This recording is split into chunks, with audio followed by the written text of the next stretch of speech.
Telespettatori di Antenna 3, buona giornata e ben ritrovati con la prima edizione dei nostri telegiornali. Anche quest'oggi insieme fino alle 13:30 con le notizie di cronaca, gli aggiornamenti, gli approfondimenti sulle principali tematiche di attualità e poi la pagina dedicata alla politica con la campagna elettorale in vista delle elezioni politiche che si terranno il prossimo 25 di settembre. Ma cominciamo subito con la cronaca, con una vicenda davvero raccapricciante che arriva dalla provincia di Treviso e riguarda un papà e la sua figlioletta. Scatta foto a luci rosse con la figlia, una bimba di 5 anni, e poi la posta su un sito di pedofili. È stato identificato, si tratta di un 38enne trevigiano, immediatamente l'allontanamento dai figli. Sentiamo.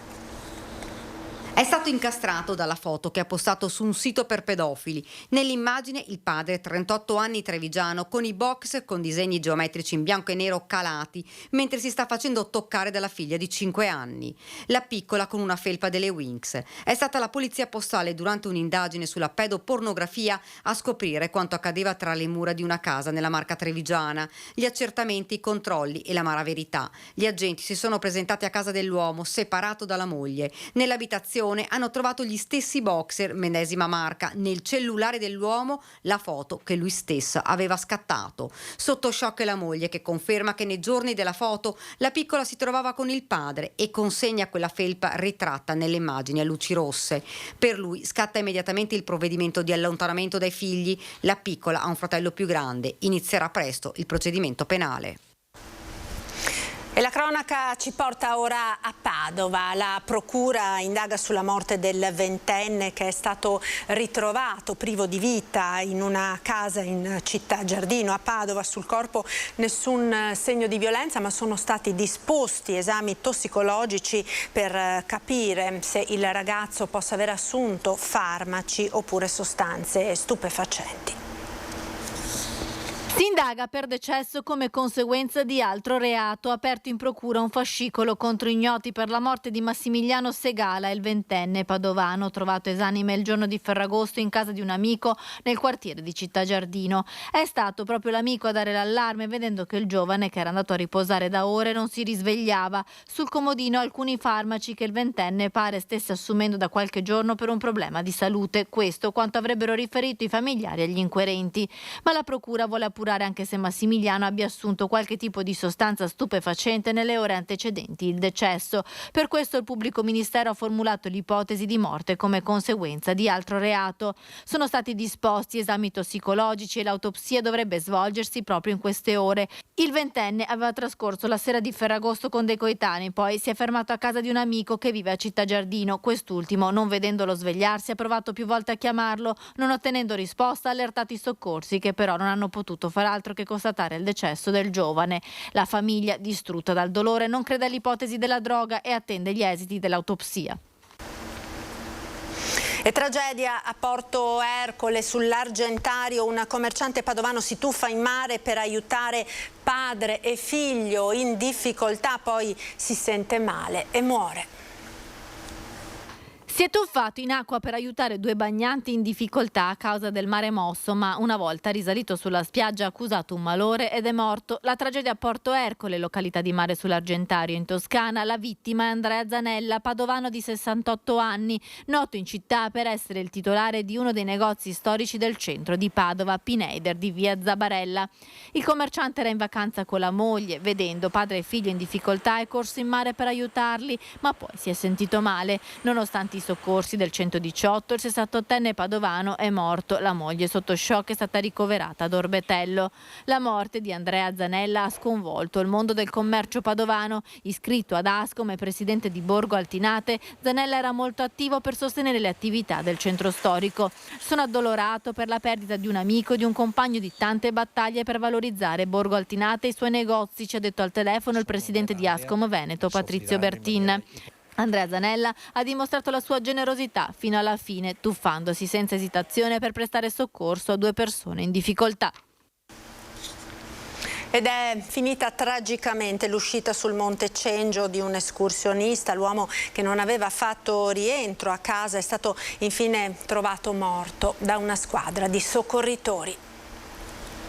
Cogollo del Cengio. Un uomo di 55 anni di Due Ville è stato trovato morto da una squadra del soccorso alpino alla base di una parete di roccia del Monte Cengio. A lanciare l'allarme al 118 ieri nel tardo pomeriggio la moglie, che non aveva visto il coniuge fare rientro a casa dopo l'escursione.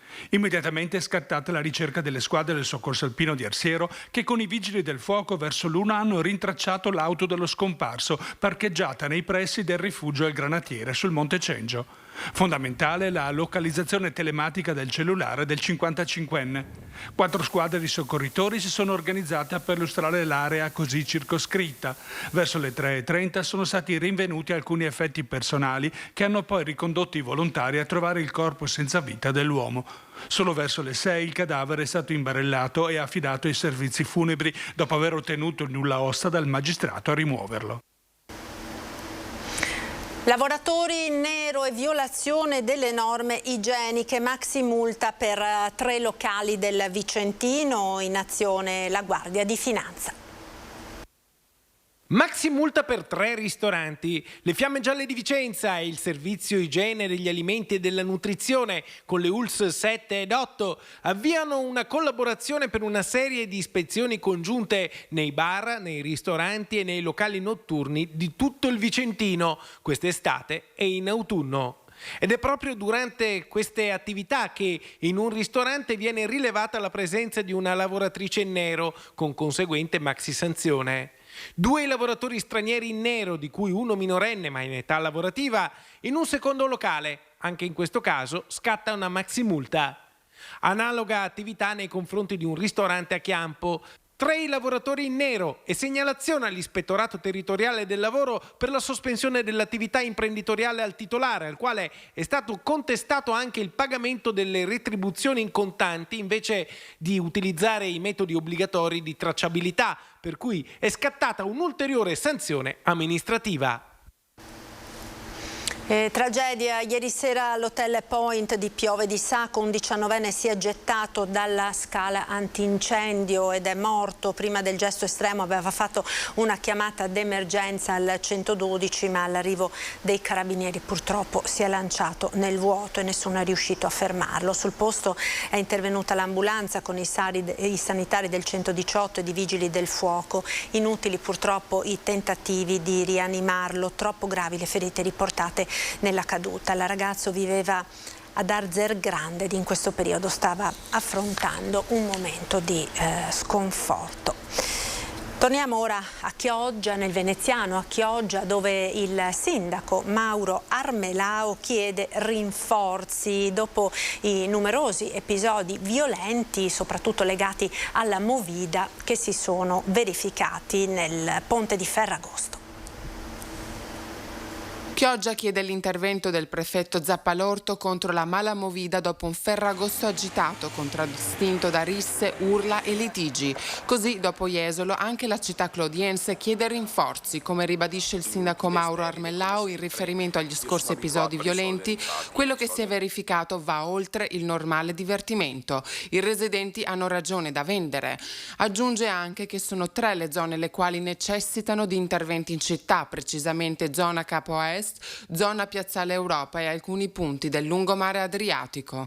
Nei giorni di Ferragosto c'erano le deroghe per prorogare l'orario della musica fino alle 3, ma dopo questo orario non è stato rispettato lo stop e neppure il diritto dei residenti e dei visitatori a godere del riposo e della quiete notturna, osserva Armelao. Nel capoluogo lagunare, ora, dove tornano i turisti cafoni con un ennesimo episodio di mancanza di rispetto nei confronti della città, ed il sindaco Brugnaro è disposto a premiare chi segnalerà ed individuerà i cafoni. Sentiamo. Il futuro dei bambini. A chi li individua offro una cena. Non fa giri di parole il sindaco Brugnaro dopo l'ennesimo episodio che vede coinvolta Venezia. Questa volta i protagonisti sono due giovani non ancora identificati che si sono guadagnati l'attenzione di cittadini e turisti, incuriositi ma anche indignati per le loro evoluzioni tra gondole e vaporetti di sci d'acqua a motore lungo il Canal Grande. Il video è diventato virale e lo stesso sindaco l'ha voluto pubblicare proprio sul suo profilo Twitter, accompagnato da un post con tanto di appello. Ecco due imbecilli prepotenti, si legge, che si fanno beffa della città. Chiedo a tutti di aiutarci a individuarli per punirli, anche se le nostre armi sono davvero spuntate. Servono urgentemente più potere ai sindaci in tema di sicurezza pubblica, conclude. La polizia municipale intanto sta indagando per capire da dove i due ragazzi siano partiti e arrivati e poter risalire alla loro identità con tanto di punizione doverosa. Ed ancora cronaca dalla provincia di Treviso, rubano un'auto, mettono a segno un colpo in abitazione e poi scappano, ma nella fuga si schiantano sulla recinzione di una chiesa, bloccati dai carabinieri padre e due figlie in macchina refurtiva e arnesi da scasso. Carabinieri in azione anche sul fronte stradale, una trentina le sanzioni nel lungo ponte di Ferragosto. È stato un vicino di casa a chiamare il 112. Venite, c'è qualcuno nella casa accanto alla mia. Ha fornito le indicazioni dell'auto utilizzata dai ladri. Le pattuglie dei carabinieri arrivati in poco tempo hanno intercettato la macchina. Alla vista dei militari hanno tentato la fuga mettendo in atto una serie di manovre pericolose. Poi, a causa della velocità, sono finiti fuori strada in località Postioma di Paese, andando ad impattare contro la recinzione della chiesa parrocchiale. La refurtiva è stata interamente recuperata e restituita alle aventi diritto e sono stati anche raccolti degli elementi interessanti, degli strumenti utilizzati appunto per degli arnesi da scasso, ecco, in maniera più puntuale, e quindi sono stati in generale raccolti degli elementi che ci potrebbero servire anche così per capire se questo terzetto si sia reso responsabile in zona anche di altri furti analoghi. Il terzetto è composto da un padre, 54 anni, e due figlie, 27 e 21 anni, tutti già noti alle forze dell'ordine. Devono rispondere di furto aggravato in abitazione, in concorso e resistenza pubblico ufficiale. L'involucro, recuperato dai militari, conteneva 3 cofanetti portagioielli con una ventina tra collanine e bracciali in oro, anelli, orecchini ed un paio di orologi di pregio, nonché una torcia e 2 cacciaviti che sono stati posti sotto sequestro insieme a 1.500 euro in contanti, 2 chiavi passepartout e materiale per il travisamento, cappellini e occhiali da sole recuperati nell'autovettura danneggiata dai 3. Weekend di controlli anche sul fronte stradale, vista l'elevata mobilità di persone e mezzi, soprattutto nelle zone marittime e montane. La Treviso Mare è stata una delle strade osservate speciali, grazie anche all'ausilio dell'elicottero dei carabinieri. A livello provinciale, a fronte dell'elevatissimo numero di controlli, siamo nell'ordine di circa 300-400 veicoli e veramente diverse centinaia di persone controllate. Abbiamo rilevato complessivamente una trentina di violazioni che, ripeto, vanno dalla guida in stato d'ebbrezza a violazioni quali il mancato uso delle cinture di sicurezza, l'uso del telefono cellulare alla guida e, ripeto, molto spesso una guida in non perfetto stato di efficienza psicofisica. Condotte, termina il comandante, che portano a costituire un pericolo per sé e per gli altri. Ventenne finisce in ospedale dopo aver assunto droga. I carabinieri denunciano la coetanea che gli aveva venduto la dose. È bastata una piccola dose di chetamina, droga sintetica tra le più potenti e pericolose, a farla star male, tanto da rischiare una tragedia. Ricovero d'urgenza in ospedale nel weekend di Ferragosto per una 21enne di Paese che aveva acquistato la droga da una coetanea. I carabinieri sono riusciti a risalire alla giovane che le aveva ceduto la dose e a denunciarla. Non l'unico intervento dei carabinieri in questi giorni. Altri 2 spacciatori sono stati individuati. Si tratta di un 20enne pitergino e di un 39enne di Resana, entrambi sorpresi dalle pattuglie dei carabinieri in seguito a dei controlli controlli su strada. Il ventenne è stato trovato in possesso di 3 dosi di hashish. Dopo la perquisizione della propria abitazione sono stati inoltre rinvenuti dalle forze dell'ordine una ridotta quantità di marijuana, 80 grammi di hashish e 2 bilancini di precisione. Il 39enne invece è stato colto con addosso alcuni grammi di cocaina e 2 bilancini, nonché di strumenti per il confezionamento della droga. E torniamo ora a parlare della strage dei ragazzi che si è verificata la mattina di Ferragosto a Godega di Sant'Urbano. Per parlare di sicurezza stradale abbiamo con noi, e lo ringrazio, il presidente della provincia di Treviso, Stefano Marcon. Buongiorno Presidente. Buongiorno a lei Marta e buongiorno ai telespettatori. Buongiorno, grazie per essere con noi. Allora, ieri c'è stato questo vertice in prefettura richiesto appunto proprio dal prefetto per cercare di analizzare la situazione nello specifico di questo incidente, per capire se ci siano degli interventi da fare per mettere in sicurezza quel tratto di viabilità. Sappiamo che appunto in quello stesso tratto di strada, via Cordignano a Godega di Sant'Urbano, nel 2019 a metà marzo ci fu un altro gravissimo incidente nel quale persero la vita altri 2 ragazzi giovanissimi, entrambi avevano 18 anni. Ebbene, dagli accertamenti che sono stati eseguiti dalle forze dell'ordine sembra che l'incidente, poi naturalmente le indagini sono ancora in corso, sia stato causato da un eccesso di velocità. Quindi diciamo la strada, tra virgolette, è scagionata, pur restando comunque una strada particolarmente pericolosa nella quale quindi è raccomandata la massima prudenza. Proprio per questo, no, Presidente, è importante puntare soprattutto sulla educazione. Io prima di cominciare volevo che vedessimo insieme il servizio, proprio così sentiamo anche le parole del prefetto di Treviso, Angelo Sidoti. Vediamo. Non è tanto la strada, quella curva, a essere pericolosa, ad aver causato la tragedia di Godega di Sant'Urbano, dove nella notte tra sabato e domenica lungo via Cordignano hanno perso la vita 4 ragazzi tra i 18 e i 19 anni, è stata quasi certamente l'alta velocità, e occorre mettere in campo tutte le misure consentite dal codice della strada per far sollevare agli automobilisti il piede dall'acceleratore.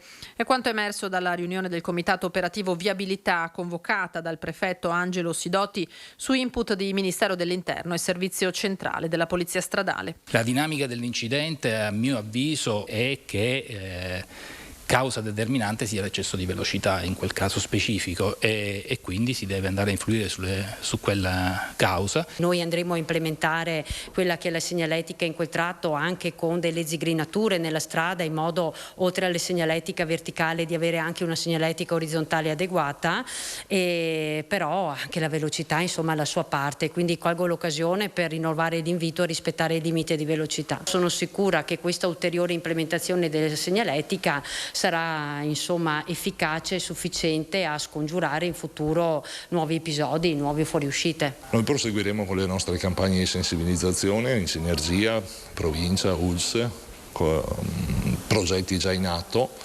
cercando di potenziarli nella speranza che evitino nel futuro queste tragedie. Ma i tavoli tecnici, gli eventi, le iniziative tra gli studenti si susseguono, eppure i numeri dei decessi in strada aumentano e il 2022 rischia di chiudersi con un bilancio in drammatica crescita. Occorre che siano i conducenti a modificare i loro comportamenti, rendendosi consapevoli dei rischi che imprudenza e distrazione comportano. Il mio appello è quello di non sentirsi invincibili. Basta un attimo, una distrazione. Non succede solo agli altri, può succedere a noi stessi, e quindi è moderare la velocità, prudenza alla guida e attenzione, massima attenzione, perché quest'ultimo tragico fatto ci dà la sensazione di quello che può succedere in qualsiasi momento. Ecco, Presidente Marcon, abbiamo sentito, no, le parole, lei ha partecipato ieri, l'abbiamo vista al vertice che si è tenuto in prefettura, quindi è davvero importante e fondamentale insistere soprattutto a livello di educazione, di formazione dei ragazzi. Sì, guardi, mi permetta innanzitutto di esprimere comunque il cordoglio ai genitori, ai fratelli e ai parenti tutti di questi ragazzi, perché è una tragedia questa immane che da genitore tocca profondamente.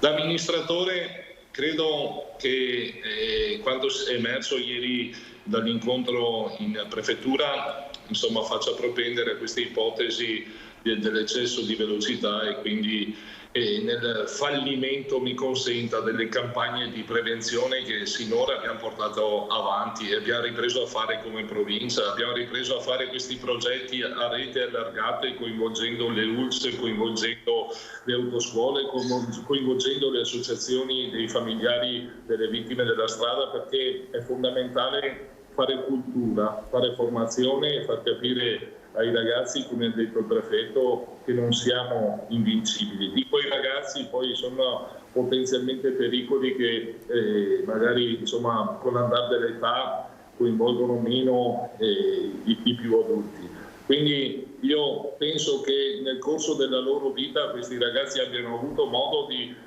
affrontare oppure di partecipare a qualche corso di formazione, perché da tempo che sia i comuni sia la provincia, oggi si aggiunge anche la regione, e questo è un merito da riconoscere al presidente Zaia, che ha sempre avuto a cuore l'attenzione rispetto alla sicurezza stradale. A tutti i livelli ci stiamo lavorando con la speranza appunto di andare a ridurre al minimo. La formazione oggi è quello che serve ai ragazzi per far capire quanto un istante possa costare caro a loro stessi, a chi utilizza in modo non corretto la strada stessa. Poi ci sono interventi infrastrutturali che si stanno facendo, compatibili con le norme che ci sono, perché talvolta alcuni limiti del codice della strada piuttosto che norme di rango superiore non consentono nemmeno ai sindaci di fare quel che ritengono magari più opportuno. Ieri, parlando con il sindaco, si è fatta carico di alcune azioni di messa in ulteriore sicurezza di quel tratto di strada che purtroppo ha visto il ripetersi di un incidente mortale. È una questione che, ribadisco, tocca nel profondo del cuore e non ci può lasciare inerti, fermi. Ci lavoriamo tutti assieme, bisogna promuovere la cultura del pericolo, dell'utilizzo improprio di un mezzo, e credetemi, non è semplice farlo quando lo si fa a caldo così, perché, ribadisco, un percorso magari fatto a step che non ha prodotto i risultati attesi e che ci vede ancora a dover ripartire con forza e con convinzione rispetto all'educazione stradale, partendo dai bambini. Questo serve, questo è quello che ci impegneremo a fare in sinergia, ribadisco, con tutti coloro che vogliono mettersi al tavolo, ed è già un tavolo allargato quello che sta promuovendo la provincia da tempo, con le forze di polizia, con tutte le associazioni, con tutti coloro che si sentono di poter dare un contributo perché questo non accada più. Ecco, Presidente, era proprio di 15 giorni fa, no, la firma del protocollo che è stata effettuata proprio all'ospedale Ca' Foncello di Treviso, che ha coinvolto l'azienda sanitaria trevigiana, l'ULSS 2 della Marca, ma anche l'ULSS 4 del Veneto orientale, visto che soprattutto in estate le principali località di divertimento dove i giovani si recano sono appunto sulla costa veneziana, ma poi anche la conferenza dei sindaci, la provincia stessa, per attivare proprio queste operazioni. Il direttore generale dell'ULSS, l'abbiamo intervistato il giorno stesso della tragedia, ha detto che si farà anche portavoce di una proposta rivolta alle autoscuole del territorio per inserire del personale formato dell'ULSS, quelli del Dipartimento di Prevenzione, per delle lezioni anche ad hoc ai ragazzi prima che prendano la patente di guida, delle lezioni di guida coscienziosa, no? Lei prima parlava un po' di un fallimento di quelle che sono state ad oggi le politiche, quindi nel concreto secondo lei che cosa si può fare per insegnare a questi ragazzi e soprattutto per far capire loro che l'auto alla fine è un'arma, è una pistola carica che hanno in mano e che quindi la prudenza è indispensabile? Bisogna continuare a lavorare sul far capire appunto che non ti è concessa una seconda possibilità. Nel momento in cui tu pensi in qualche modo appunto di essere invincibile, così come ha detto il prefetto, mi ripeto, non è così.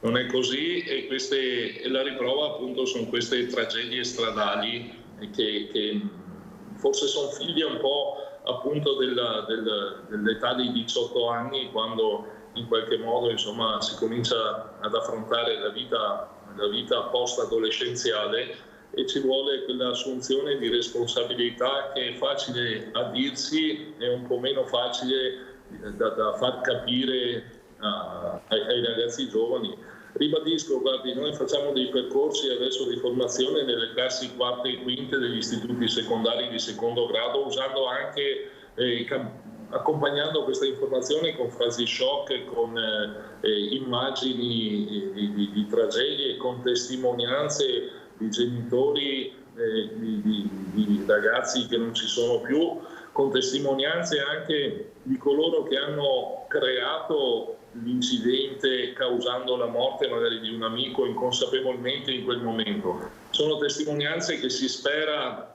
restino impressi nelle menti dei ragazzi che si mettono alla guida dell'auto e appunto fanno dell'auto uno strumento, come ha detto lei, potenzialmente mortale. Non è così, l'auto è un mezzo di trasporto, lo si deve utilizzare per spostarsi da una località all'altra, per andarsi a divertire, ma deve essere condotta nel pieno della consapevolezza e nel pieno delle facoltà psicofisiche che fabbisogna, che sono normate, che difficilmente si riesce ad entrare nella testa dei diciottenni. Purtroppo, anche se non bisogna arrendersi, perché questi tipi di formazione poi, se si comincia a farlo anche in età inferiore rispetto ai 18 anni, è probabile che producano l'effetto di essere magari, che ne so, non proprio la guida del mezzo, ma accompagnato e dire a chi guida: attenzione che stiamo rischiando. Questa è l'aspettativa che abbiamo e sulla quale secondo me dobbiamo continuare a lavorare tutti assieme, perché produrrà dei risultati. Ecco, lei accennava appunto a campagne shock, ricordiamo quelle che furono avviate a suo tempo dall'allora presidente della provincia di Treviso, che ora è governatore del Veneto, Luca Zaia. Proprio il presidente ieri ha annunciato la progettazione di una nuova campagna shock proprio rivolta ai giovani per la sicurezza stradale. Sentiamo le sue parole. Partiremo, adesso ho chiesto che mi venga fatto un progetto, una delibera, per una roba che ho in mente, campagna shock con spot sui social media per i giovani. Voi sapete che io feci quelle famose campagne contro le stragi. Fui molto criticato per gli spot shock, però furono quelli che comunque fecero partire, rappresentarono l'innesco per una discussione anche tra i ragazzi. Noi allora andammo addirittura nei bambini nelle scuole elementari creando anche delle mini strade con dei mini segnali, cercando di iniziare a educare i bimbi fin da piccoli, che sono poi i bimbi che oggi hanno più di 20 anni. Purtroppo continuiamo a leggere di questa strage, non possiamo omologarci e pensare che sia normalità, e quindi penso che noi dobbiamo rimettere in piedi la macchina, però una macchina che deve coinvolgere un po' tutti. Allora si fecero gli stati generali per la sicurezza stradale. Io penso che non servano tante riunioni. Se ognuno di noi, per le proprie competenze che ha, parlo dei media piuttosto che delle discoteche, i gestori del ristorante, parlo delle associazioni di categoria, sono un po' tutti quelli che possono dire qualcosa, bastano, noi magari cercheremo di mettere in piedi un'immagine coordinata di questa campagna e poi ognuno cercherà di dare il suo contributo. Magari fosse solo un problema di strade, il problema è un problema di educazione alla sicurezza stradale. Esco ovviamente dal fatto specifico perché non mi sembra proprio il caso di discutere sulle dinamiche di un caso appena accaduto, però in senso generale noi abbiamo grande mortalità tra i giovani, oltre il 46% dei giovani che muoiono con fuoriuscita di strada in solitaria, quindi si capisce insomma, che forse le dinamiche che accomunano ovviamente i ragazzi sono dinamiche sulle quali dobbiamo lavorare.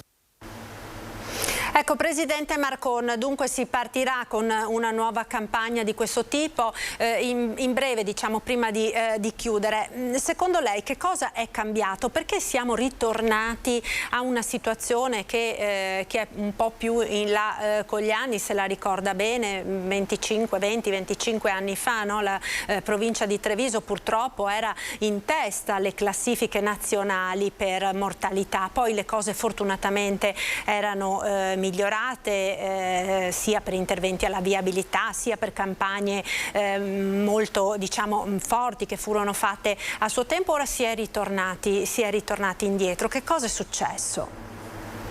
Guardi, io penso siano un po' due gli elementi che uno, il senso di libertà dopo un periodo di lockdown che è molto sentito un po' da tutti e che abbassa un po' il livello di guardia. Due, l'avvento dei device, l'avvento degli smartphone che oggi vengono impropriamente utilizzati alla guida e quindi comportano una grande distrazione. Come ha detto anche il Presidente, la maggioranza degli incidenti oggi capita in uscita di strada in solitaria senza coinvolgere altri mezzi. Ed è comprovato che la stragrande maggioranza di questi deriva dall'utilizzo alla guida del telefonino. È una distrazione che non ti consente una seconda chance. Io come provincia abbiamo messo in pista un progetto appunto anche di sensibilizzazione sul corretto utilizzo degli strumenti elettronici alla guida. Diciamo che alcune innovazioni tecnologiche oggi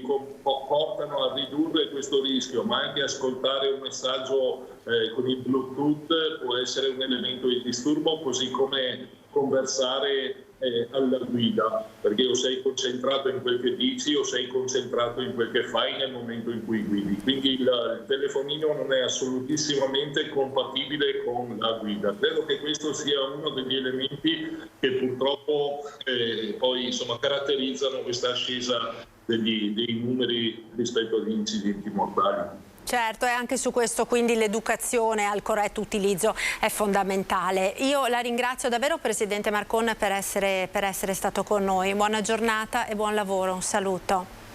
Buona giornata e buon lavoro anche a voi. Grazie Stefano Marcon, Presidente della provincia di Treviso. Noi ora cambiamo argomento, andiamo a Venezia. Vedo che si è collegata la collega Ilaria Marchiori con l'assessore Paola Mar, se non sbaglio, per parlare di turismo cafone. Ne abbiamo sentito, insomma abbiamo visto le immagini dell'ultimo episodio che si è verificato a Venezia nei giorni scorsi e in città si torna quindi a parlare insistentemente di questo argomento, ovviamente nella settimana di Ferragosto che sta registrando un gran pienone a Venezia. Ilaria, buongiorno.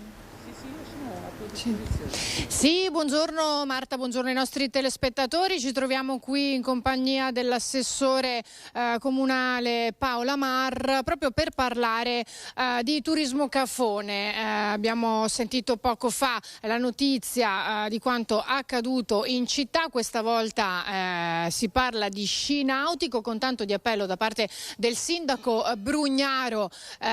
Ovviamente la polizia municipale ci sta già lavorando, ma a chiunque vedesse e ci fornisse l'identità di questi due giovani io offrirò una cena. Insieme a me, dicevamo appunto, l'assessore Paola Mar, che nella precedente amministrazione si è occupata del settore turistico ed è stata anche protagonista di un'importante campagna per la città, ovvero Enjoy Respect Venezia, proprio per questo motivo, per cercare di mettere fine un po' a questi episodi di turismo cafone che invece continuiamo a vedere, assessore.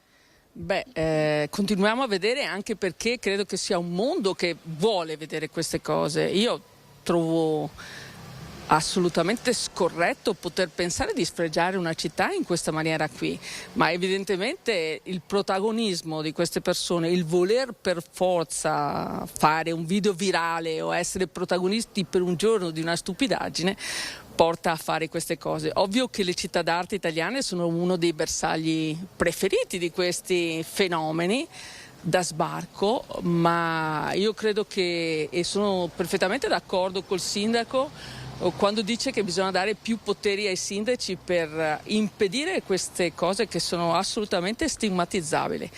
Fra parentesi, non solo i 2 fenomeni che hanno fatto sci nautico, ma anche chi li ha portati, perché il problema è anche a chi si presta a fare queste stupidaggini. Voler raggiungere la notorietà con queste cose qua è veramente impensabile, increscioso. Tra l'altro anche pericoloso, non tanto ovviamente per chi lo pratica, ma a quel punto è responsabilità sua, ma proprio per chi naviga, per chi si trova in laguna. Ma le persone pensano che la vita sia sempre tutto uno scherzo, non pensando a quelle che possono essere le conseguenze, e questo è un esempio classico di questa cosa. Cioè non siamo né a un cinema né a un parco divertimenti, cinema nel senso per fare qualche gag, no? Perché non dobbiamo offendere la 7ª arte, ma non possiamo pensare che tutto c'è concesso. Evidentemente le persone pensano che tutto sia possibile, ci vorrebbe un po' più di severità. Ecco, cosa bisognerebbe fare? Perché il sindaco ovviamente chiede, e lo fa da tempo, maggiori poteri ai primi cittadini. Quali sarebbero a questo punto le punizioni esemplari per queste persone? Ma io credo che sia anche da cambiare la mentalità, l'approccio, come dicevo prima, no? La campagna Enjoy Respect Venezia è stata fatta per far capire alle persone che si trovano in una città, e ci vuole un po' di più educazione, perché la punizione è quello che viene dopo, cioè la prevenzione è quello che bisogna fare. Bisogna lavorare su ambedue i segmenti, cioè prevenzione e punizione, perché evidentemente la prevenzione da sola non basta. Ecco, in realtà l'amministrazione ci sta lavorando da tanto tempo. Sì, questo è una cosa che diciamo da sempre, no? Oltre al DASPO anche la possibilità di far passare magari con una nottata in cella non sarebbe proprio qualche cosa per magari far sbollire i bollenti spiriti a queste persone che si permettono di fare i pagliacci in città.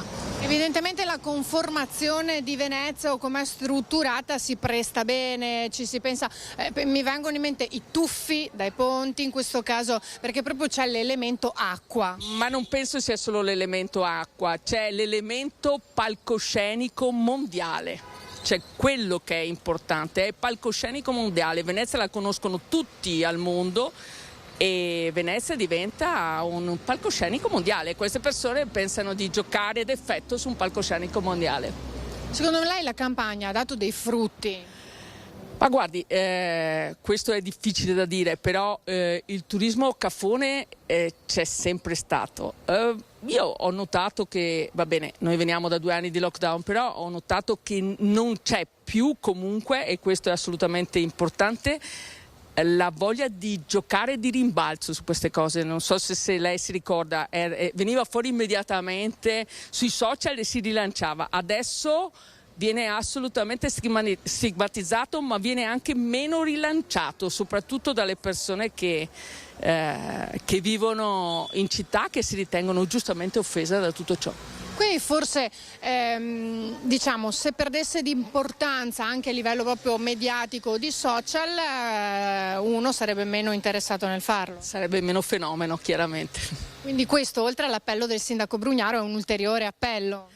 Sicuramente, io credo che questi social abbiano un attimo centrato le cose, per alcuni versi siano assolutamente utili, per altri, ma sul protagonismo, cioè tu sei protagonista se hai tanti like, e allora devi fare il massimo, devi raggiungere il massimo, magari anche in questo caso della stupidaggine. Ci sono cose buone, come in tutte le cose ci sono robe cattive, in questo caso è il massimo della stupidaggine, e noi facciamo in modo che questo massimo della stupidaggine non diventi virale, e facciamo in modo di dare delle punizioni esemplari alle persone che pensano che la nostra città sia un set cinematografico da usare a loro uso e consumo, non un set effettivamente come è stato per tanti film internazionali ottimi, ma questi sono solo alla ricerca di notorietà, le famose bravate di quando eravamo ragazzini, adesso vengono rilanciate.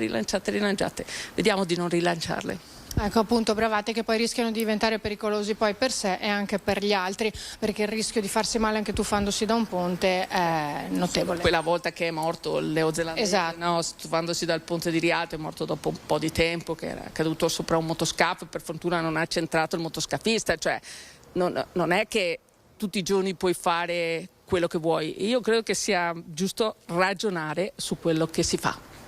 Ecco, bene, ringrazio l'assessore comunale Paola Marra. Prima di restituire la linea, una notizia che riguarda Portogruaro. Il sindaco Florio Favero si è dimesso in seguito alle tensioni che si sono venute a creare nella maggioranza di centrodestra. Ricordiamo che anche a inizio d'agosto, il 5 agosto, si era già dimesso un assessore della maggioranza. Dunque di nuovo tutto in gioco. Ora ci saranno 10 giorni per capire cosa si dovrà fare anche a Portogruaro, e dunque continua a essere calda anche la situazione politica, oltre che a livello nazionale, anche nei singoli territori. Se non ci sono altre domande, ringrazio nuovamente l'assessore Paola Marra e restituisco la linea allo studio. Grazie Ilaria Marchiori, grazie all'assessore e a Paola Barbato per la parte tecnica, per questo collegamento. Da Venezia andiamo ora a Padova, abbiamo collegata la collega Valentina Visentin per parlare di giovani. La regia però chiama la pubblicità, quindi ci fermiamo proprio per pochissimi istanti di pubblicità, subito dopo andiamo a Padova. Tra poco, restate con noi.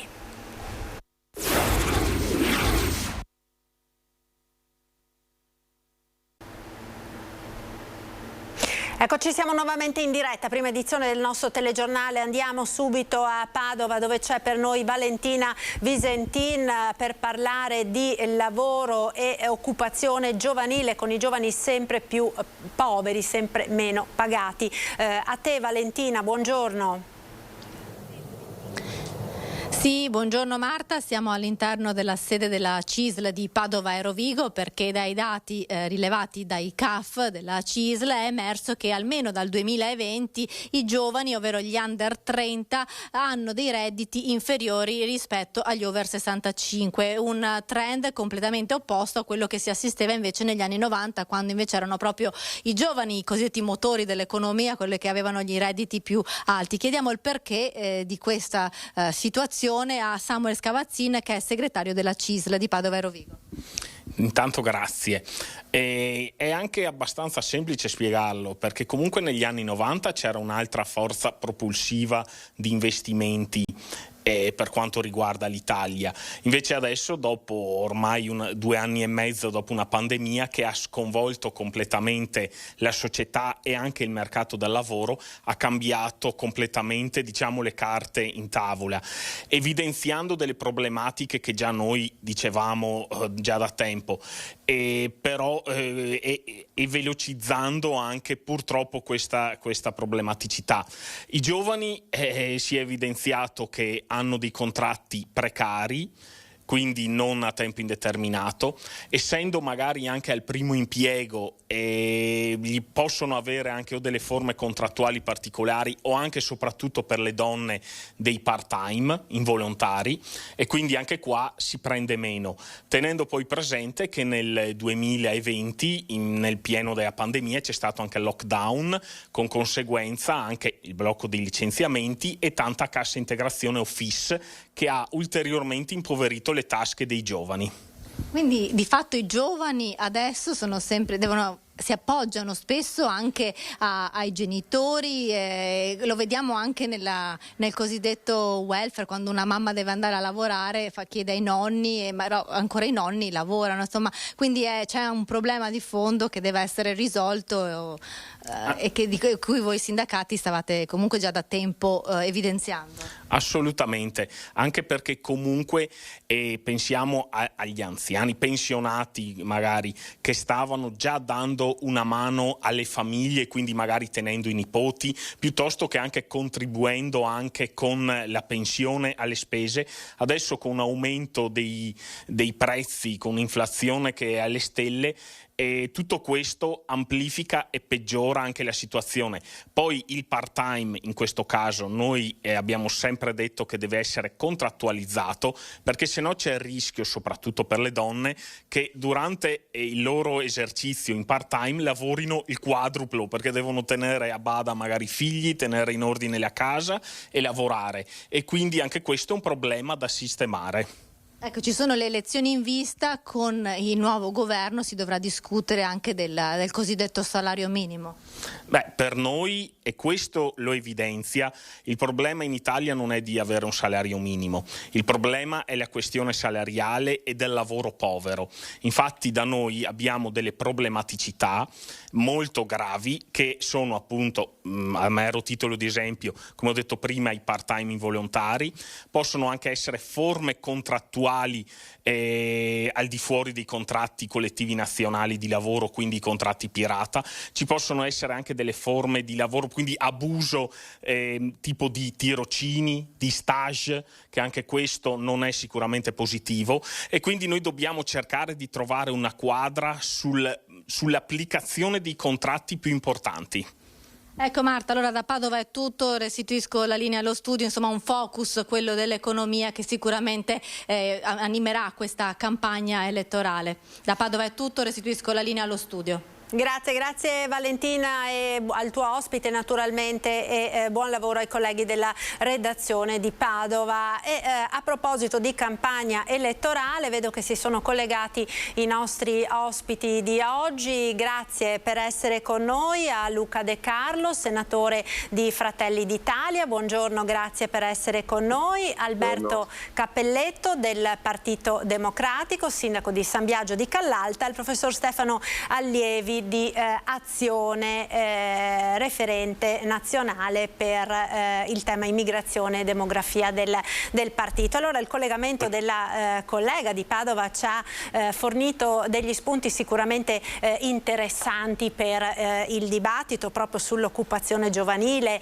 i salari. Ne parleremo tra poco. Volevo prima iniziare la discussione sulla questione delle liste, quello che è il tema caldo di queste ore, perché dopo che sono stati depositati i simboli sono ore frenetiche, gli ultimi giorni per la deposizione delle liste. Il primo partito che le ha presentate è il Partito Democratico, con non pochi problemi ed una bufera scattata nei vari territori, in particolare in Veneto, nelle province di Treviso e Venezia, anche con alcune defezioni importanti, con polemiche su candidati esclusi e paracadutati. Cappelletto, che cosa sta succedendo nel partito? Cosa sta succedendo? Un momento difficile del partito, in modo particolare anche quello veneto, ma in particolare quello trevisano, perché la base, gli iscritti, i militanti sono arrabbiati perché sono stati, usiamo il termine, paracadutati tutta una serie di figure, e però non c'è niente da dire sulle personalità o sulla rappresentatività di queste personalità, ma non è stato dato seguito a quello che è stato un lavoro fatto dai circoli, dalla direzione provinciale, dalla segreteria provinciale, e quindi bypassando tutti questi passaggi. Sono stati paracadutati, calati dall'alto, e c'è molto malcontento e disagio in modo particolare. Come amministratori noi sappiamo che dobbiamo affrontare sempre delle problematiche, perché anch'io come amministratore a caldo è sempre difficile. Lasceremo passare sicuramente qualche giorno per poter capire quali sono le modalità di poter rappresentare anche la provincia di Treviso nel migliore dei modi, perché in questo momento, guardando anche tutta una serie di messaggi che pervengono anche a noi dirigenti del Partito Democratico, non sono proprio entusiasmanti. Ecco, lei nello specifico cosa intende fare? Perché abbiamo sentito, insomma, in queste ore ci sono state delle defezioni anche importanti per la provincia di Treviso, nello specifico penso a Roberto Grigoletto, già vice sindaco del capoluogo, peraltro già anche segretario provinciale, il segretario provinciale attuale Giovanni Zorzi, che si è riservato 2 giorni per decidere. Guardi, hanno tutti, a partire da Grigoletto a Zorzi, anche altri, hanno tutti la mia stima. Il momento è difficile, però sicuramente il fatto di non assumere anche delle decisioni a caldo per quello che è successo ci permetterà di poter fare delle valutazioni il più compiute possibile, che corrispondono a quelle che sono le esigenze del territorio trevigiano, perché se parliamo anche di autonomia non possiamo pensare che poi qualcun altro decida senza rispettare quelli che possono essere dei percorsi o delle regole, anche regole nostre interne, e quindi è doveroso che tutti le rispettino, ecco, perché altrimenti cosa serve? Ecco, resta una domanda per l'interrogativo che si fanno molti iscritti. Cosa serve? Poi purtroppo queste situazioni lasciano anche una delusione, uno sconcerto, e recuperare sempre iniziare nuovamente un percorso. Quindi questo è, poi per quanto riguarda cosa farà il segretario Zorzi, bisognerebbe chiederlo a lui, perché come ha detto lei in questo momento si è riservato questi 2 giorni di riflessione.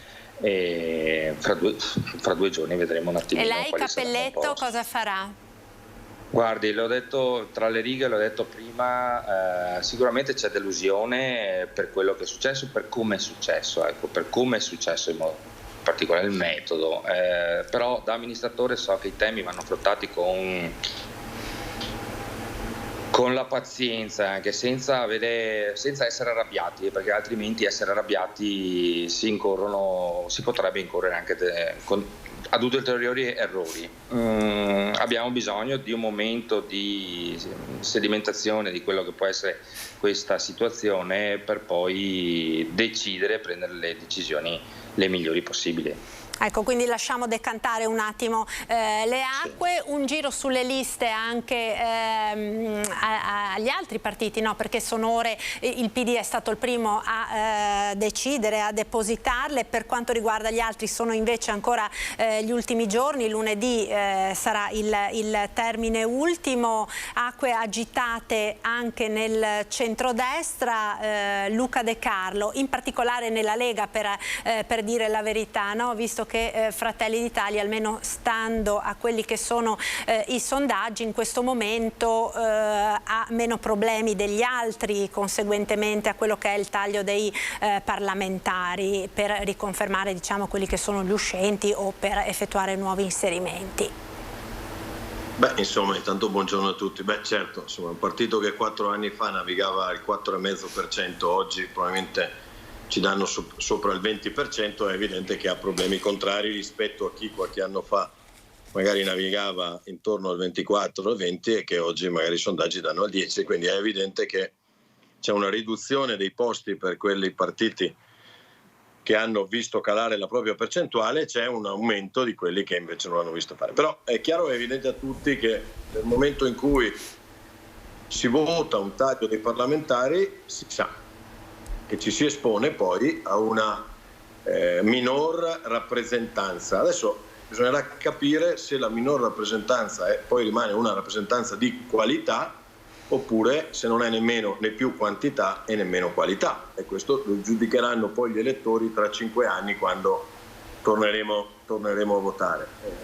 Noi contiamo di chiudere le liste entro oggi, massimo domani, per poi poter presentarle nei 2 giorni nei quali è prevista la presentazione in Corte d'Appello anche in Veneto. E quindi stiamo facendo delle ottime liste, direi, proprio perché in questi anni ci siamo allenati parecchio, anche sui territori ad amministrare, e anche insomma abbiamo fatto crescere una classe dirigente ovunque che oggi ci consente di poter compilare delle liste con assoluta qualità e con certezza di affidabilità di quelli che saranno poi eventualmente gli eletti. Ma non solo. Abbiamo avuto tantissime richieste di candidatura, il nostro partito si è aperto parecchio anche alla società civile, abbiamo raccolto tanti curricula di gente che avrebbe voluto oggi abbracciare il nostro progetto. Per noi che per anni siamo rimasti su percentuali bassine, direi che vedere tanto entusiasmo attorno a noi non può che gratificarci, oltre che darci una grossa spinta per la prossima campagna elettorale e anche una grossa responsabilità che avranno quelli che poi saranno chiamati a rappresentare tanti cittadini anche del Veneto. Ecco, quali sono i criteri che avete scelto anche nel vagliare queste candidature? Giovani, amministratori, esperienza, formazione professionale, a che cosa state guardando in maniera decisiva?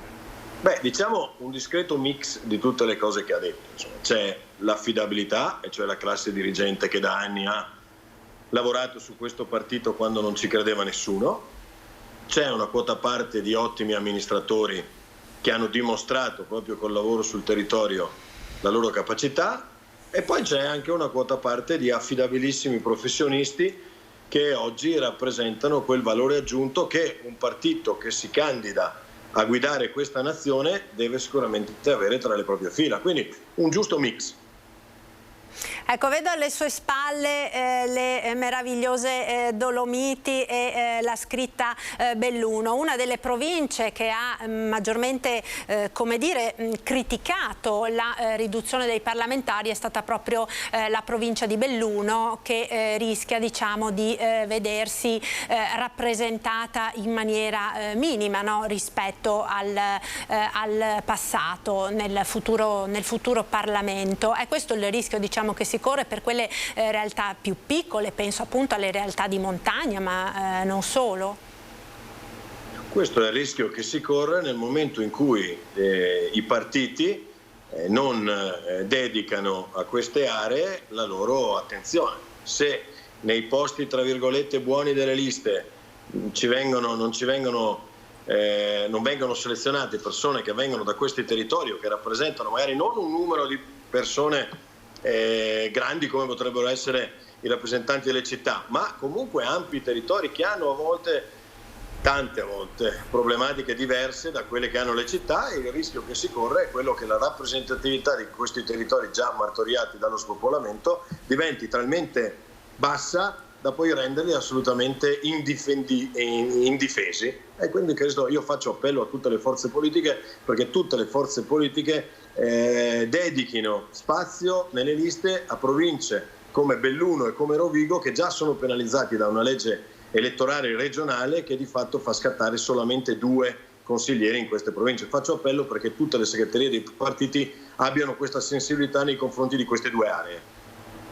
Ecco, Stefano Allevi, veniamo ad Azione. Azione ovviamente ha una situazione diversa, no? Visto che è la prima volta che si presenta in Parlamento, quindi si tratta per la stragrande maggioranza di volti nuovi e nel territorio come vi state organizzando a livello naturalmente regionale per quanto riguarda il Veneto per presentarvi agli elettori? Ma noi abbiamo gli stessi criteri che ha utilizzato il Nazionale fin dalla nascita di Azione, di cui sono tra i promotori. Il primo è assolutamente la competenza, cioè il fatto di saper fare qualcosa, di averlo dimostrato nella propria vita professionale e di volerlo fare a livello nazionale, cioè di essere capaci di costruire politiche e in qualche modo implementarle, di portarle avanti. Il secondo criterio è quello della novità.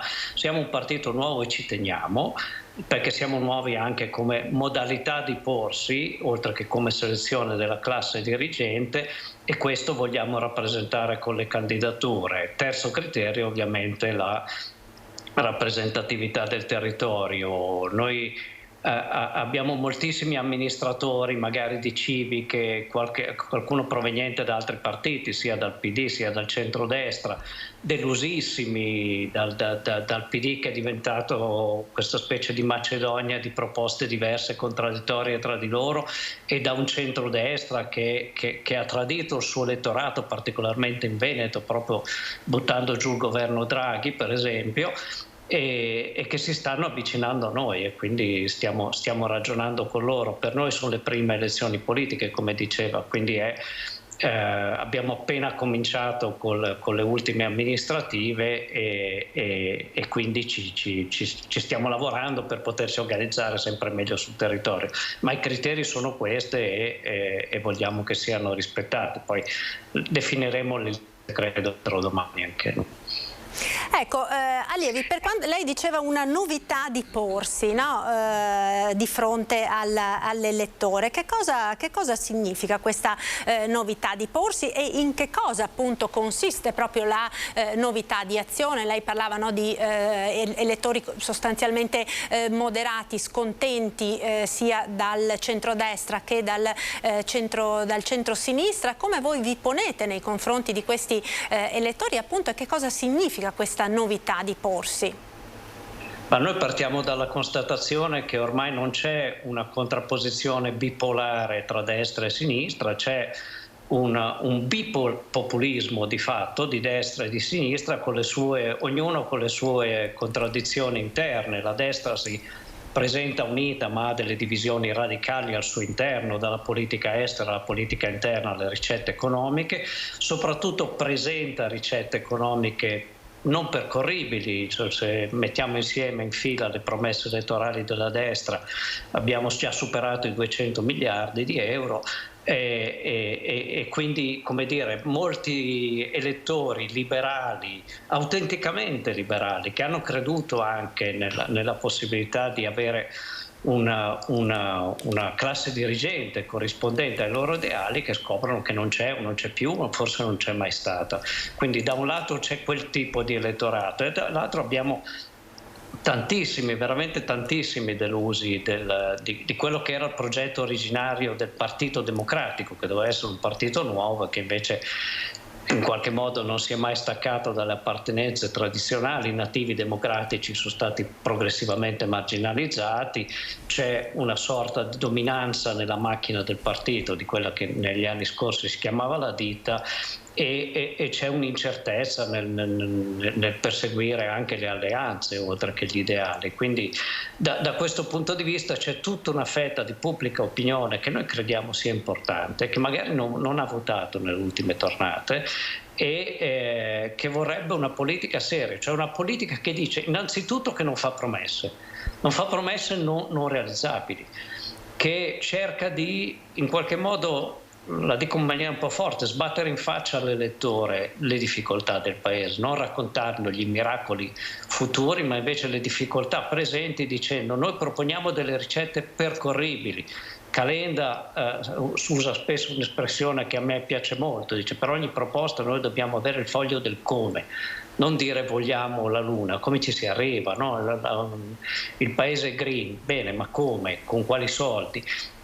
E lo stesso per tutte le altre ricette. Quindi non possiamo promettere contemporaneamente l'aumento della spesa pubblica e delle pensioni e la riduzione delle tasse, lo facciano gli altri. C'è una fetta di paese che preferisce gli si parli chiaro e che vuole delle opzioni altrettanto chiare, pragmatiche ma serie, fondate, basate su valori profondi, ma che non millantano in qualche modo promesse insostenibili. Questo mi sembra un pezzo di paese che c'è, che non è rappresentato in questo momento. Ecco, veniamo ora a quelli che sono i temi della campagna elettorale. Vorrei partire, penso l'abbiate visto poco prima del collegamento, quello che abbiamo avuto dalla nostra redazione di Padova relativamente a questo studio della CISL sul lavoro giovanile. Quindi lavoro e caro vita, quali sono le misure dei vari schieramenti per dare una risposta concreta alle imprese, ai giovani, alle famiglie? Cappelletto.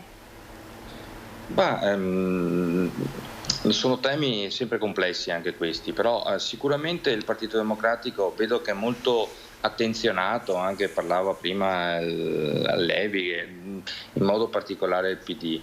Il PD, vede, dottor Levi, in questo momento c'è una discussione all'interno del PD, ma sono discussioni anche salutari. Sono discussioni che ci fanno bene, perché ci rappresentano quelle che possono essere le difficoltà anche dei partiti, perché come diceva anche De Carlo prima, la riduzione dei parlamentari ha messo in difficoltà tutto il paese Italia. Se dovessimo fare una critica, dovremmo dire perché la politica non ha fatto le azioni conseguenti alla riduzione dei parlamentari. Ecco, una riforma della legge elettorale, perché se ci troviamo in questa situazione è la politica che non ha dato delle risposte. Noi riteniamo che le discussioni facciano bene perché ci aiutano poi anche a risolvere i problemi e noi sappiamo risolverli. D'altronde anche il Partito Democratico, non dobbiamo dimenticarlo, è la prima forza politica nel Paese, senza paura di smentita. Poi i sondaggi lo vedremo all'esito, nel momento delle elezioni. Però sicuramente perché si interessa dei temi, come diceva la nostra la Marta. Stiamo lavorando per produrre una proposta al Paese e lo stiamo facendo da parecchio tempo. Nel tempo il Partito Democratico si è anche dimostrato una forza responsabile all'interno di quello che è il Parlamento. Ha sempre guardato agli interessi del Paese prima che i propri. In questo momento stiamo lavorando sì per fare le proposte per i giovani, per il lavoro in modo particolare. Perché? Perché i giovani oggi si ritrovano a dover andare in giro a chiedere, a trovare del lavoro e gli vengono proposte 500 euro per poter fare 48 ore di lavoro. Allora noi pensiamo che dover pensare ai nostri giovani sia una cosa la più importante. Abbiamo perso il video di Cappelletto, ma non sentiamo più neanche la voce. Allora, De Carlo, veniamo da lei, intanto vediamo se riusciamo a ripristinare il collegamento con Alberto Cappelletto. Fratelli d'Italia e il tema, no, del lavoro, del caro vita, dicevamo i giovani, le misure proprio per dare delle risposte alle famiglie e alle imprese. Beh, noi intanto abbiamo detto subito che il reddito di cittadinanza votato da tutti tranne che da noi, né votato né riconfermato in nessun governo, con nessun appoggio di Fratelli d'Italia, va rivisto, o meglio, vanno aiutate quelle famiglie e quei soggetti che non ce la fanno, come hanno sempre fatto i comuni, con il REI, con il reddito di inclusione che c'era prima del reddito di cittadinanza, che andava potenziato e adattato alle nuove povertà, alle nuove difficoltà che avanzano. Avremo un autunno caldo, altro che quello del 69, anzi freddo forse per i problemi energetici che avremo e i problemi conseguenti alle bollette. Io cito un esempio su tutti: nel mio comune sono 10 anni che faccio il bonus bollette e riusciamo a dare fino a 500 euro di contributo per bollette e affitti alle persone che non ce la fanno, ma quello è una partita. I comuni lo sanno fare bene, lo fanno bene perché sul territorio sanno chi sono quelli che non possono veramente lavorare o che hanno veramente problemi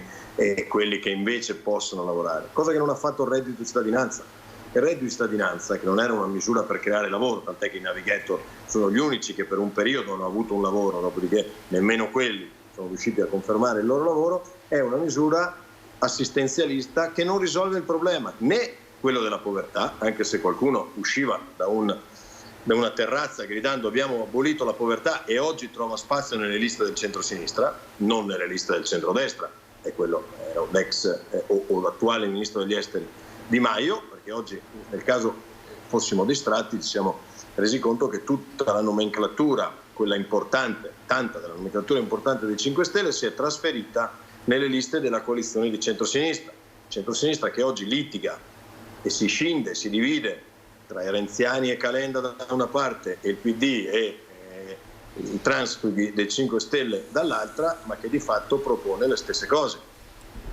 Non credo che un elettore di centrodestra possa essere lusingato oggi dal messaggio di Calenda, che è stato eletto in Europa con il PD solo 2 anni fa e se n'è andato dal PD solo ed esclusivamente perché non aveva quella visibilità che pensava di meritare.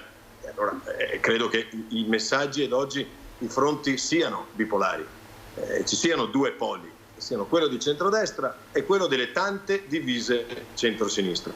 L'elettore che oggi è stufo di quello che ha visto negli ultimi 10 anni ha una possibilità di cambiare davvero, è quella di votare per il centrodestra, che può avere su qualche tema anche delle visioni distinte, certo, altrimenti staremo tutti nello stesso partito, però il centrodestra che ha la capacità e avrà la capacità di fare sintesi e quindi di fare una politica finalmente con un governo coeso che rema tutto nella stessa direzione e non in quella Macedonia insostenibile ed impazzita che era il governo Draghi, che noi avevamo denunciato da subito. Draghi, grandissima persona, stimata e stimabile, però la maggioranza che lo sosteneva era la stessa, allargata ad altri, con tanti ministri che sostenevano Conte nel Conte 2 e quindi era impossibile che una tanta eterogeneità potesse partorire delle politiche anche economiche in grado di fronteggiare le crisi. Oggi, e ce ne siamo resi tutti nel momento in cui Draghi è scappato dal Parlamento, perché non è stato sfiduciato, continuava ad avere la maggioranza in Parlamento.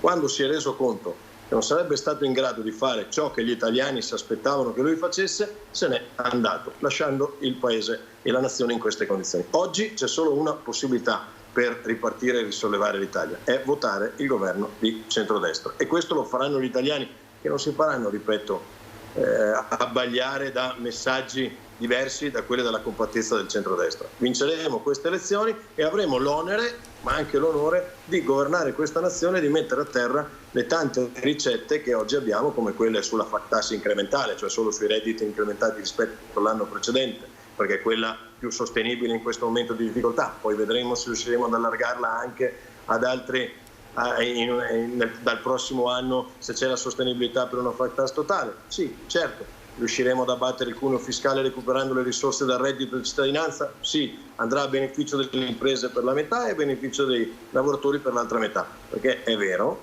che da oggi è difficile trovare qualcuno che venga a lavorare e la verità sta sempre nel mezzo, un po' perché non sono pagati un granché, un po' perché qualcuno preferisce, purtroppo non tanto in Veneto ma anche in Veneto, restare sul divano e magari svolgere qualche lavoretto a nero percependo il reddito di cittadinanza, ma anche perché tante imprese oggi non sono nelle condizioni di poter nemmeno assumere perché hanno costi talmente alti, il costo del lavoro, che sono di fatto hanno le mani legate. Ecco, noi su questi aspetti cercheremo e faremo azione politica cercando di far prevalere le nostre idee. Noi siamo l'unico messaggio nuovo a questa nazione, non esistono altri messaggi di novità.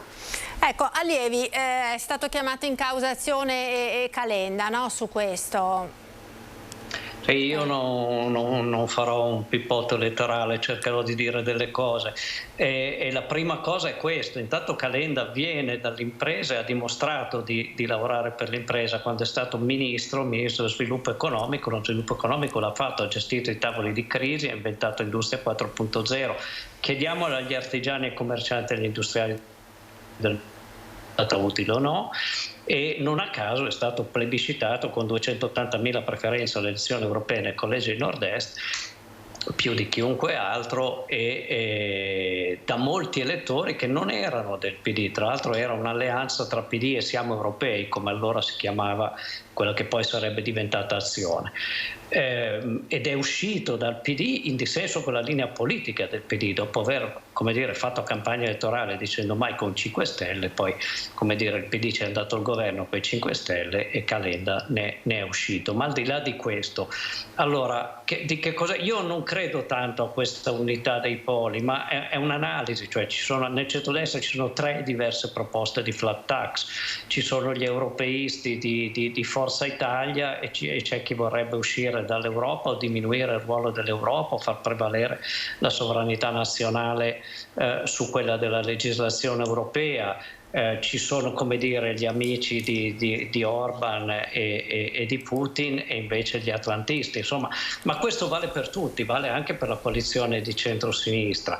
Non è un problema, è un dato di fatto, diciamo, e credo che gli elettori siano meno sciocchi di quello che pensiamo e si accorgano di queste cose.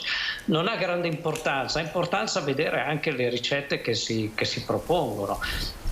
Anche a livello economico, come dire, da un lato si dice rilanciamo l'impresa, però si fanno politiche di fatto stataliste o clientelari, perché quella dell'abbassamento delle pensioni a spese dei giovani, perché è tutto debito in più, questo, come dire, è una sorta di clientela in qualche modo. Allora invece delle ricette che in parte sono condivise anche da altri, ed è bene così, ne siamo contenti, no? Di rilancio dell'economia, di rilancio dell'impresa, di detassazione, di defiscalizzazione delle imposte del lavoro sostanzialmente, di salario minimo, perché c'è un problema di dignità dei salari, di recupero di decenza salariale. Io spiego sempre ai miei studenti, la faccio breve, oggi un 25enne che entra nel mercato del lavoro guadagna il 25% in meno di un 25enne che è entrato nel mercato del lavoro 25 anni fa. È una follia, è per questo che emigrano, è per questo che noi anche di giovani, come partito, ne abbiamo moltissimi, molti giovani istruiti, molti giovani che hanno scelto di andare all'estero e hanno visto le cose che funzionano all'estero e cercano di riportarle in Italia, senza neostatalismi anche rispetto alla compagnia di bandiera. L'Italia è stato un pozzo senza fondo, non vorremmo che ITA continuasse ad esserlo, lo stesso su ILVA, eccetera eccetera. Quindi ragionare con delle proposte che la gente che lavora conosce, in qualche modo sa che sono ragionevoli, di buon senso e anche perseguibili, fattibili, a differenza di altri, non si promette appunto la luna, dicendo dove si taglia per implementare altrove, anche perché è un atto di coraggio che non fa nessuno e che invece, come dire, in una famiglia lo faremmo, diciamo, nei momenti di crisi dovremmo dire ragazzi tagliamo su questo, però manteniamo quest'altro, e dove quest'altro sono le cose fondamentali, le riforme vere. Sui giovani non si tratta di dare la mancia di 10.000 euro al compimento dei 18 anni, si tratta di avere un investimento nella scuola a tutti i livelli, dal nido all'università, molto più alto, perché siamo sotto la media nazionale, in modo che i nostri giovani siano più competitivi, portino maggiore aggiunto nel mercato del lavoro, con salari più alti e pagano più tasse. Tutto si tiene, come dire. Certo. Allora io torno da Cappelletto per darle modo di concludere. Cappelletto, no, stavamo parlando, poi è caduta la linea relativamente, no, a questi temi che sono poi i temi come dire che interessano e che toccano nel vivo, no, quelle che sono i problemi e le richieste delle famiglie e delle imprese.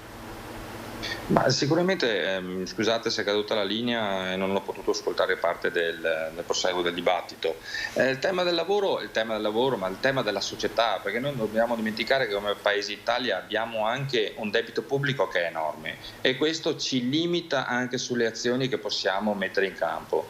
Sono anch'io uno di quelli che dice che dobbiamo avere una visione e informare i nostri cittadini com'è la vera situazione del Paese. Non possiamo fare promesse che dopo non sono sostenibili e purtroppo in campagna elettorale le registriamo ogni qualvolta c'è una campagna elettorale le registriamo, allora cominciamo a sentire adesso facciamo la nuova riforma delle pensioni, però non ho mai visto una riforma delle pensioni che sia un beneficio per coloro che hanno lavorato una vita. Ecco, quindi questo è un dato di fatto. Per i giovani ci si riempie sempre dire i giovani, poi quando al momento si è lì che qualcuno deve mettere in mano sui temi per i giovani ci si dimentica. No, noi riteniamo che dobbiamo parlare di precariato, l'applicazione dei contratti di lavoro, ci sono già le norme, donne e lavoro, abbiamo tanti di quei temi che ci sono già, non dobbiamo inventare nulla. Dobbiamo avere una classe dirigente che abbia voglia di applicare quelle che sono le norme già attuali e che ci sia un rispetto. Lei dice i giovani, parliamo dei giovani, benissimo, parliamo dei giovani, noi abbiamo tantissimi giovani che vanno all'estero, ma dobbiamo pensare anche ai nostri anziani. Abbiamo un paese che sta invecchiando, allora quali sono le politiche che mettiamo insieme? Qui sento mancanza da parte delle altre forze politiche, non ci sono delle riflessioni, non possiamo pensare qui nel nostro territorio trevigiano, non possiamo pensare di realizzare solamente case di riposo, dobbiamo pensare anche a temi al dopo di noi, a coloro che sono i giovani che non riescono ad avere ad essere da soli e dobbiamo saperli accompagnare, perché nello stesso momento in cui non avranno più il sostegno della propria famiglia, dei propri cari, devono poter avere la certezza che ci sia una società che possa prendersi cura di loro. Questi sono i temi che noi vogliamo mettere in campo. Parliamo poi di alcuni altri temi a livello nazionale, di poter fare la decontribuzione, di poter dare a coloro che lavorano una dignità non solamente lavorativa del posto di lavoro, perché gli incidenti, le morti bianche sono sempre presenti, economica. Dobbiamo pensare che è giusto che ci sia una dignità economica nel posto di lavoro. Infatti noi stiamo parlando di poter, e stava il governo Draghi, visto che si parla di Draghi, ho sentito Da Carlo che diceva che è stato giustamente fermato. No, Draghi doveva continuare e stava lavorando per poter portare addirittura una mensilità in più per coloro che lavorano. Questi sono i temi che purtroppo un'azione riformatrice che Draghi stava portando avanti, e diciamocelo, non è stato semplice poter contribuire o stare insieme in quel governo, non è stato semplice, è stato difficile, ma la politica ha dimostrato che poteva superare determinate difficoltà. Perché? Perché c'era l'interesse di un paese. Poi, guarda caso, per alcuni partiti che hanno deciso di fare il cambio, hanno per opportunismo politico, punto, è stata fermata questa azione riformatrice. Allora io dico, quella volta, quando ci sono la classe dirigente che sta facendo un'azione riformatrice ottima, o anche con le sue difficoltà, però sono difficoltà che devono essere superate, si è voluto fermare quell'azione riformatrice. E ricordiamocelo, si trattava di aspettare 3-4 mesi per andare al voto. Però abbiamo penalizzato un paese perché poi se ci si trova con i partiti che non riescono ad avere una rappresentatività dignitosa all'interno di quello che è il paese Italia, è anche perché è mancato il tempo per poter fare una riforma elettorale. Allora diciamocelo, e siamo in campagna elettorale, adesso tutti si stanno dicendo tutto quello che ritengono opportuno. Sentiamo anche che arriverà il poliziotto di quartiere, sentiamo anche che sarà la flat tax per tutti, e allora dobbiamo dirlo, come diceva anche Levi, diceva, dobbiamo essere chiari con i cittadini, dove andiamo a prenderli questi soldi? E sono partito dal fatto dall'inizio che abbiamo un debito pubblico enorme e non possiamo pensare di fare le politiche o di continuare a voler fare delle politiche sulle spalle dei giovani. Perché è anche importante anche questo, se si parla di giovani dobbiamo anche pensare che non dobbiamo indebitare il loro futuro. E mi sembra che molte di quelle che sono le proposte che vengono avanzate in questo momento mirino proprio a questo, a mettere un debito nelle spalle dei giovani. Ecco, grazie allora a Alberto Cappelletto, io vi ringrazio davvero per essere stati con noi, il tempo a disposizione è terminato, ma sicuramente di qui al 25 di settembre avremo modo ampiamente poi di porre l'accento e l'attenzione su ognuno di questi temi nello specifico, anche per capire dove si andranno a prendere le risorse in base alle proposte dei singoli partiti e dei singoli schieramenti. Io vi ringrazio davvero per essere stati con noi, grazie a Luca De Carlo di Fratelli d'Italia, grazie a Stefano Allievi di Azione e a Alberto Cappelletto del Partito Democratico. Buon lavoro, grazie. Grazie, arrivederci. Un saluto, grazie per essere stati con noi ancora. Noi ora proseguiamo con le notizie dalla sanità, perché abbiamo un aggiornamento che ci arriva dal Padovano per quanto riguarda il West Nile. Salgono infatti a 112 i casi di persone positive al virus West Nile nel Padovano che rimane la provincia veneta più colpita da questo virus, che, lo ricordiamo, è trasmesso dalla puntura delle zanzare. 31 nuovi casi di persone contagiate dal virus West Nile in una settimana, 7 i casi con encefaliti che hanno portato al ricovero. La situazione, secondo i responsabili dell'USL 6 aziende ospedaliere, è comunque sotto controllo, nonostante in queste settimane i ricoveri in terapia intensiva per positività al West Nile virus abbiano superato quelli per Covid. In una settimana infatti ci sono stati 31 nuovi casi e il bollettino per la provincia di Padova è salito così a 112 contagi da luglio, di cui 57 sono forme neuroinvasive, 36 con febbre, 10 apiretiche, 4 asintomatici. Si tratta di casi sparsi tra città e province, non di focolai che per essere considerati tali devono contare almeno 2 contagi nel raggio di 2 chilometri. L'ultimo era stato registrato tra via Facciolati e il quartiere Sant'Osvaldo a Padova, zona dove il comune aveva subito avviato un'opera di disinfestazione con prodotti adulticidi. Ai privati il consiglio è quello di usare una volta al mese prodotti larvicidi nei tombini per evitare il proliferare delle zanzare che sono il vettore del virus. Al momento in azienda ospedaliera a Padova sono ricoverate 16 persone positive al West Nile nei reparti di terapia intensiva, subintensiva e malattie infettive.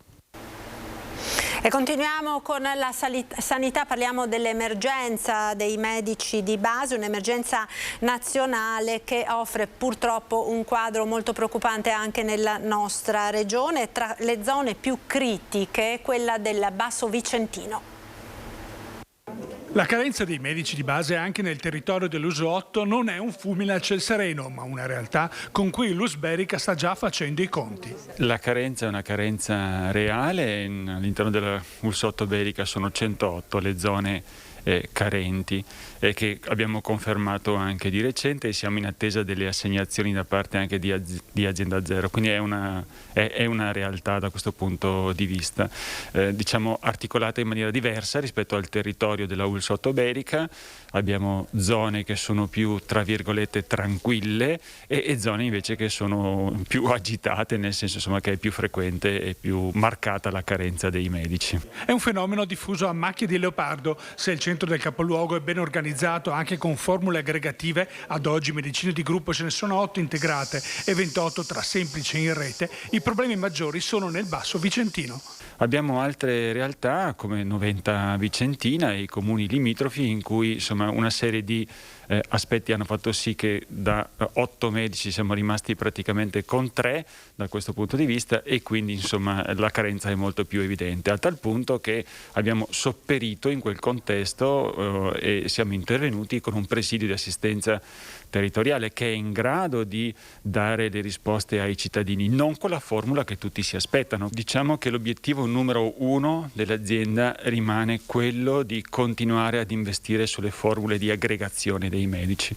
Questo non soltanto per dare una risposta diciamo più appropriata ai cittadini, ma per far sì che anche i giovani professionisti possano entrare in contesti organizzati. Il problema del ricambio dei professionisti agevolando l'ingresso delle nuove leve è nodale, ma non è l'unico. Trovare ambienti idonei alla medicina di gruppo è essenziale e va gestito in sinergia con altre istituzioni sul territorio, come già è avvenuto a Torri di Quartesolo. Cominciare da ambienti che favoriscano il lavoro d'equipe, quindi che debbano essere accoglienti non soltanto per i medici ma anche per i cittadini, quindi ambienti accoglienti, la sicurezza, il concetto di lavoro in equipe sono aspetti molto importanti. Sinergia quindi perché? Perché noi possiamo lavorare sul versante dei professionisti ma anche con i sindaci, con tutto il territorio, insomma è necessario riportare un po' al centro questi argomenti, sicuramente sottolineando le criticità ma soprattutto investendo sugli aspetti diciamo positivi di questo approccio direi multiprofessionale e nelle formule di aggregazione dei professionisti. Ecco, c'è ancora un aggiornamento di cronaca, una notizia giunta poco fa in redazione ed è quella della notizia dell'ennesima tragedia della strada. L'incidente si è verificato in provincia di Verona, un ciclista è morto dopo essere stato investito da un'auto a Rivoli Veronese. L'incidente è accaduto lungo la provinciale 11 che costeggia l'autostrada del Brennero. Sul posto sono intervenuti i sanitari del 118, ma purtroppo per il ciclista non c'era più nulla da fare. Io vi ringrazio per essere stati con noi, termina qui questa prima edizione dei nostri TG, ci salutiamo come sempre dando uno sguardo alle previsioni del tempo per le prossime ore. Buon pomeriggio.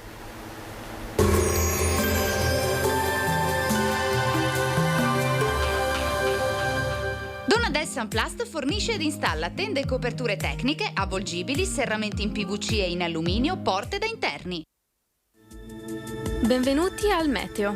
Previsioni per mercoledì 17 agosto.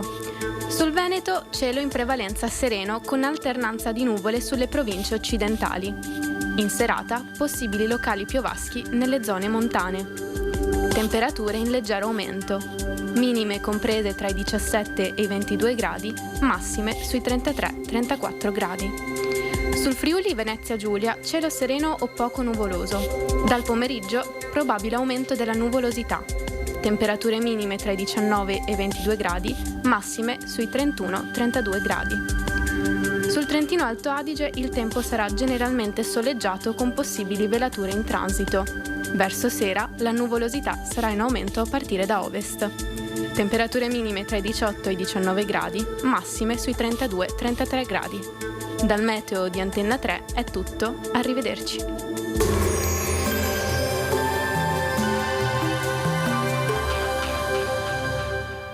Sunplast vi aspetta nello showroom di Farra di Soligo, dove troverete le giuste risposte alle vostre esigenze di arredo esterno.